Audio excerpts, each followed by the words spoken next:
Avant de commencer, je voudrais remercier le bureau des médecins du bureau de Kérouan pour m'avoir accordé cette occasion pour présenter ma présentation intitulée « La pancréatite aiguë ». Donc, la pancréatite aiguë est une inflammation aiguë du pancréas due à une autodigestion par les enzymes pancréatiques. C'est parmi les urgences les plus fréquentes en chirurgie. On va voir cette pathologie et on finira par un cas clinique. La pancréatite aiguë, elle est bénigne dans 80% des cas. Elle est principalement d'origine lithiasique. Son pronostic dépend de l'installation d'une défaillance multiviscérale et de la surinfection découlée de nécrose. Pour le terrain, il s'agit le plus souvent d'une femme de la cinquantaine, obèse, diabétique insulinodépendante. Il y a aussi la grossesse, la perte rapide du poids et les antécédents de coliques hépatiques qui sont une douleur au niveau de l'hypocondre droit ou de l'épigastre qui dure de quelques minutes à 3 heures, qui s'installe rapidement et qui cède rapidement. Quels sont les signes cliniques? La pancréatite aiguë se manifeste par douleur épigastrique intense, transfixiante, d'installation progressive, irradiant vers le dos. À la biologie, la lipasémie, elle est supérieure à 3 fois la normale. Donc, l'amylasémie est un mauvais marqueur de la pancréatite aiguë. Ça ne sert à rien de la demander. Le diagnostic de la pancréatite aiguë est clinique et biologique.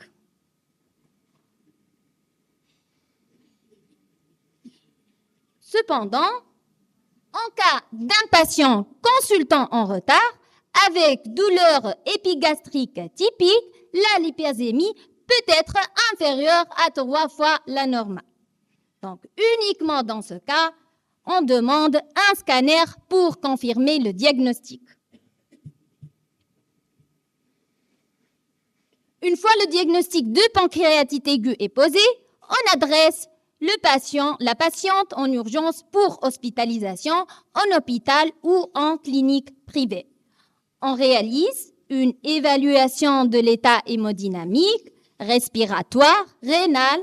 Au terme de ce bilan, plusieurs scores ont été utilisés comme score d'Abatch 2, BISAPS, mais ça ne sert à rien de les calculer. Je vous rappelle que le fameux score de Ranson est déjà enterré. D'après un consensus international d'Atlanta 2012, le score clinique utilisé est le score de Sears, qui est un score simple à calculer. Il se compose de 4 éléments. Température inférieure à 36 ou supérieure à 38, fréquence cardiaque supérieure à 90, fréquence respiratoire supérieure à 20 ou pression CO2 inférieure à 30, leucocytose supérieure à 12 000 ou inférieure à 4 000. Le CIRS est positif lorsque 2 éléments parmi ces 4 sont positifs. Le CIRS, il est important à calculer à l'admission et à 48 heures. Le CIRS, en fait, est associé à une surmortalité. Lorsque le CIRS est transitoire, c'est-à-dire ne dépasse pas les 48 heures, la mortalité elle est de 8%. Cependant, lorsqu'il est persistant, elle est supérieure à 25%.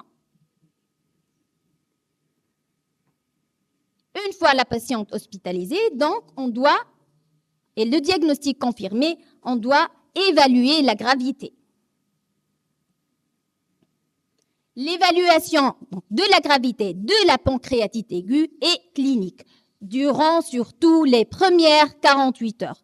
Les facteurs de risque de pancréatite aiguë sévère sont tout d'abord associés au terrain, l'âge supérieur à 70 ans, l'IMC supérieur à 30, l'insuffisance cardiaque rénale, l'immunodépression, les présences de signes locaux et surtout le CIRS.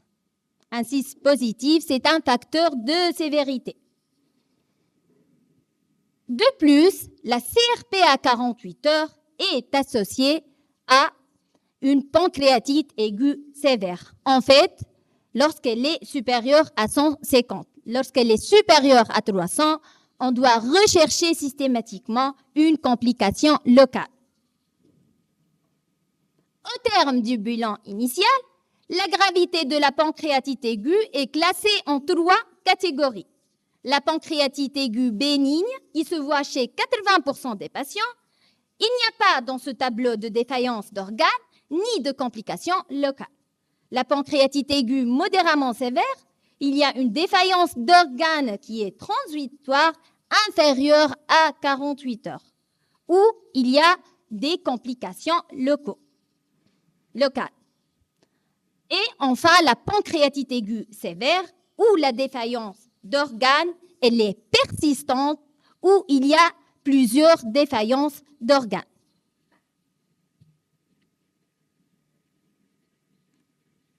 Donc, une fois le diagnostic de gravité est posé, la pancréatite aiguë, lorsqu'elle est bénigne, on l'hospitalise dans un secteur conventionnel avec des soins simples. Par contre, lorsque cette pancréatite aiguë est sévère ou modérément sévère, elle doit être hospitalisée en unité de soins continus ou en réanimation. Pour la pancréatite aiguë bénigne, la prise en charge consiste à la mise à jeun tant que les douleurs persistent, une hydratation standard pour couvrir les besoins liés au jeûne. L'hyperhydratation n'apporte aucun bénéfice et on met la patiente sous des antalgiques et la reprise de l'alimentation est recommandée dès que possible.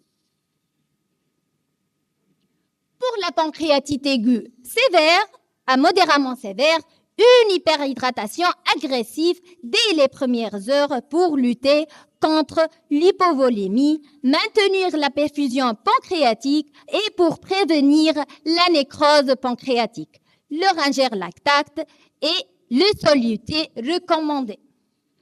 Un apport nutritionnel doit être mis en place dès J1 de la prise en charge pour lutter contre les translocations bactériennes.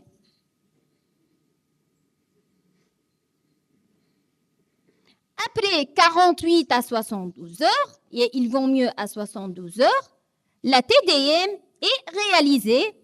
Différents scores ont été proposés.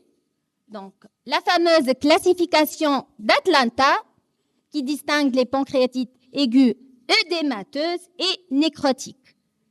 La classification de Balthazar, qui classe la pancréatite aiguë en 5 grades. Et enfin, l'index scanographique de nécrose CTSI, qui est corrélé à la nécrose pancréatique. D'après ce score, lorsque il est supérieur à 7%, la mortalité elle est de 17%.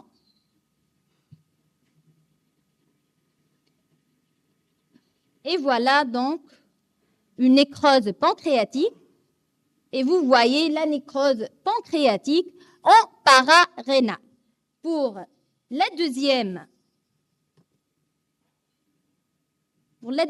patiente, le pancréas est pratiquement détruit.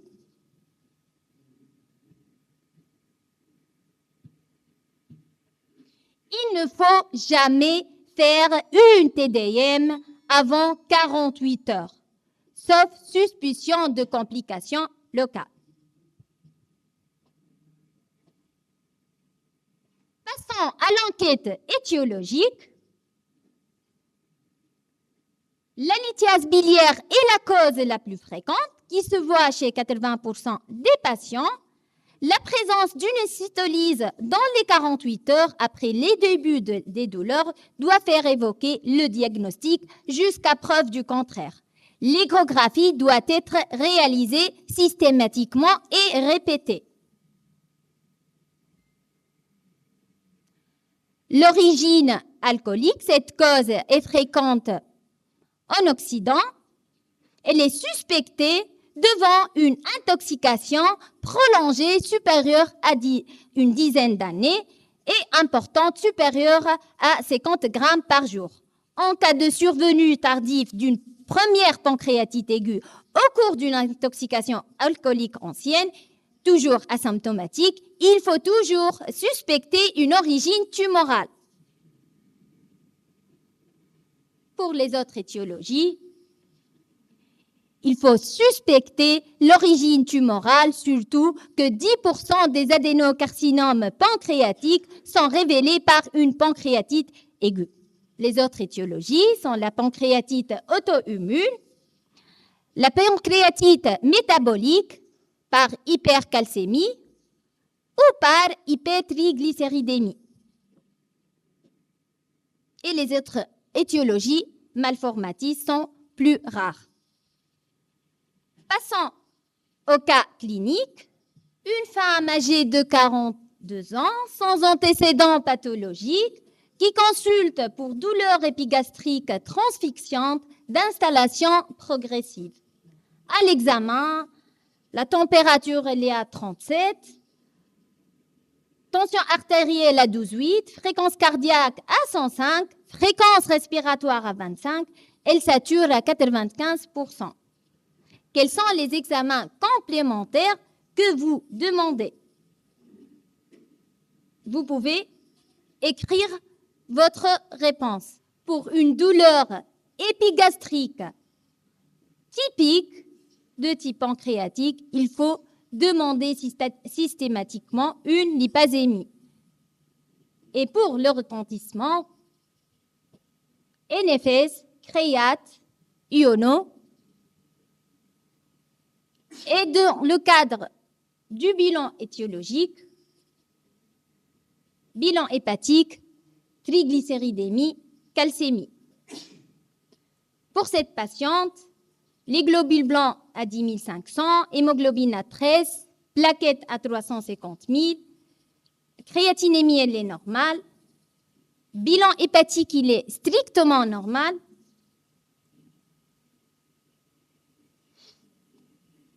Donc, devant une douleur épigastrique avec une lipasémie supérieure à 3 fois non normale, le diagnostic de pancréatite aiguë, il est retenu et on doit hospitaliser la patiente en urgence. Comment jugez-vous la gravité de la pancréatite aiguë? Comment jugez-vous cette gravité? Pardon. Est-ce que c'est une pancréatite aiguë bénigne, modérément sévère ou sévère?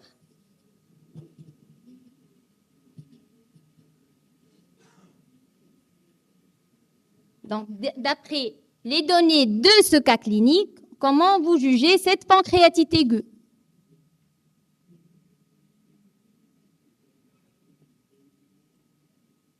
Pancréatite aiguë bénigne, modérément sévère, 33%. Malheureusement, cette pancréatite aiguë est sévère ou modérément sévère. Pourquoi? Voilà, le 6 égale à 2. Pourquoi? Parce que, donc, chez cette patiente, le 6 égale à 2, elle est fébrile et tachycarde. Lorsque le 6 égale à 2, ça ne suffit pas pour le diagnostic de la gravité. Il faut refaire le CIRS à 48 heures. Puisqu'on ne dispose pas du CIRS à 48 heures, cette pancréatite aiguë est jugée modérément sévère à sévère. Les deux propositions sont correctes. Et d'où l'intérêt de répéter le CIRS à 48 heures. Ça conditionne le pronostic de la pancréatite aiguë. Une fois le diagnostic posé, la patiente hospitalisée, quelle est votre conduite?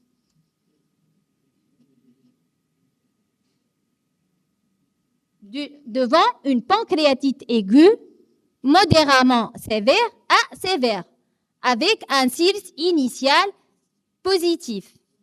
Et voilà, donc le message clé est figuré la réanimation, surtout la réanimation et l'hyperhydratation agressive.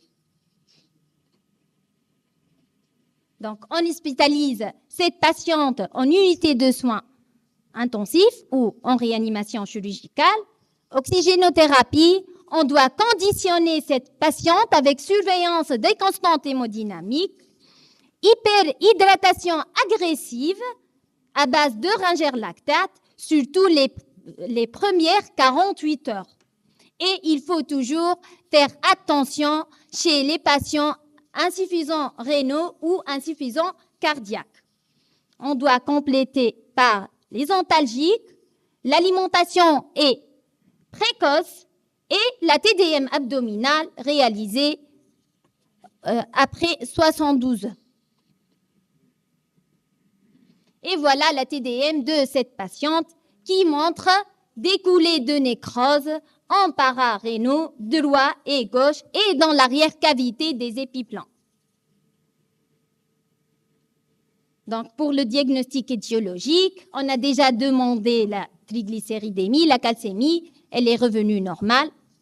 L'échographie abdominale a montré une vésicule biliaire lithiasique, donc cette pancréatite aiguë est lithiasique. Pour les pancréatites stade A, B ou C, la cholécystectomie, elle se fait en même hospitalisation. Pour la pancréatite aiguë stade D ou E, le cas de notre patiente, la cholécystectomie se fait à distance, après disparition de ces coulées. Donc, AJ10 d'évolution, la patiente elle est fébrile avec frisson, fréquence cardiaque à 88, état hémodynamique stable, l'examen abdominal, une douleur à la palpation de la région épigastrique. À la biologie, on remarque des globules blancs, hyperleucocytose à 20 000. Et CRP, elle est positive à 60. Donc, un syndrome inflammatoire biologique. Qu'est-ce que vous suspectez? La deuxième semaine, c'est la surinfection des coulées de nécrose. C'est une complication redoutable de la pancréatite aiguë nécrosante. On la suspecte face à une fièvre ou défaillance d'organes et sur le plan biologique, un syndrome inflammatoire biologique. On la confirme par un scanner abdominal qui montre des bulles d'air avec infiltration de la graisse. La certitude diagnostique est apportée par le prélèvement bactériologique. Le traitement, auparavant, on ne fait plus de traitement à l'aveugle, mais depuis 2024, on est autorisé chez un patient avec forte suspicion de surinfection de coulées de nécrose, même non documentée, de commencer l'antibiothérapie car le pronostic vital, il est mis en jeu. Et pour conclure, la pancréatite aiguë est classée en 3 grades de gravité, bénigne, modérément sévère et sévère. L'imagerie, elle n'est faite que après 72 heures, 48 à 72 heures. Ça ne sert à rien de faire des TDM précoces. L'évaluation clinique, elle est faite essentiellement par le CIRS et la recherche de défaillance d'organes, défaillance multiviscérale. Donc, il faut surtout veiller à ne pas passer à côté d'une tumeur de la tête ou du pancréas chez un patient supérieur à 40 ans et s'acharner même à refaire la TDM.